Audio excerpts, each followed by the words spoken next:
నీ ప్రమేయము లేకుండా నువ్వు చేసే అలవాట్లు ఇవి ఏంటి చెప్పండి?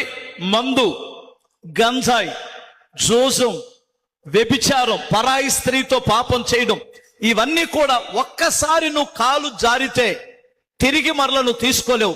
ఆ టయానికి మరల అది గుర్తొస్తుంది. ఆ ఆలోచన నిన్ను తొలిసివేస్తుంది. ఇలాగూ కోట్ల మంది ప్రజలు మగ్గిపోతున్నారు. వాటి ద్వారా కుటుంబాలు పతనమైపోతున్నాయి.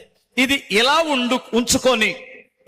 ఇలా ఉంచుకొని వీళ్ళు ఏం చేస్తున్నారంటే పై పైన విడుదల పొందడానికి ఒక తాయితీ కట్టించుకోవచ్చు, పైన విడుదల పొందడానికి శాంతి చేపించుకోవచ్చు. దయచేసి గమనించాలి. ఇంట్లో శాంతి జరిగింది కానీ మందు పోయిందా? ఇంట్లో శాంతి జరిగింది కానీ పరాయి స్త్రీతో ఉన్న అక్రమ సంబంధం పోయిందా? చెప్పాలి. ఇంట్లో శాంతి జరిగింది, అసలు మూలాలు తొలగిపోయినాయి అంటారా? మూలాలు తొలగిపోతే గాని ఈడు నిజమైన స్వాతంత్రములోనికి రాలేడు. హల్లెలూయా.